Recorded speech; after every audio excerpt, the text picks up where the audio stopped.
In Matthew chapter 5, the Beatitudes deal with the attitudes that Christians, disciples of Jesus, should seek to cultivate. And then in the next section, Jesus compares the righteousness that is achieved as a result of encountering him and the gospel to that of the old covenant, or even kind of hearsay and interpretations of the law. He says, you have heard it said, but I say to you. Jesus gives the definitive guidance on how we are actually to live. Now, Christians understand generally that when Jesus died on the cross, he took away our guilt and our shame, is our substitutionary atonement. He died in our place so that our standing before God is righteous. We're clothed with the righteousness of Christ. But in this section, it asks more. It asks, how do you actually live? I'm not concerned here with your legal standing. I'm concerned with your day-to-day lifestyle and your walk. And the issue that Jesus raises, the first one, is you have heard it said, you shall not murder. You'll be in danger of judgment. But I say to you, one who is angry with his brother will be subject to judgment. And one who says to his brother, Raka, which means you fool, blockhead, is answerable to the Sanhedrin. But anyone who says you fool will be in danger of the fire of hell. This is a real raising of the bar by Jesus, and the insistence that it's not just the minority of people who commit murder, but people who are angry, who cultivate bitterness, resentment, hatred, the things that in a rare number of cases lead up to murder.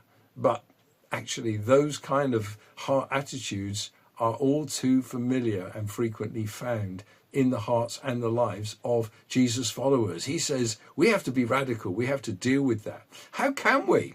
Well, there's the practicalities.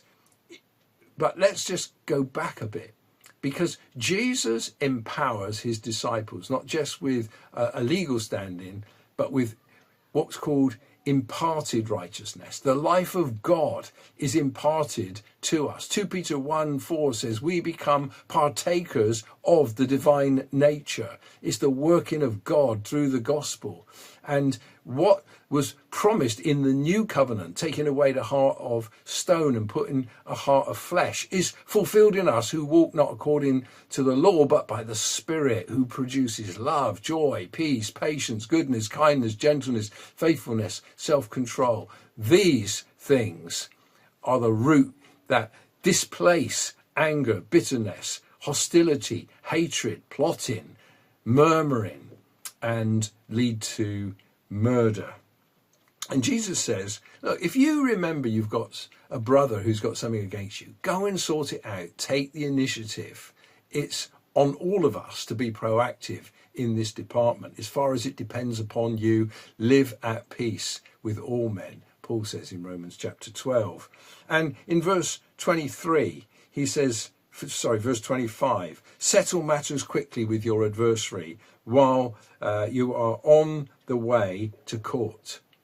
How many Christians get caught up in lawsuits? And we see it in the world all the time. People spending time, energy, money, pursuing things in law. Sometimes they win, sometimes they don't. But all the time it produces just bad feeling within them.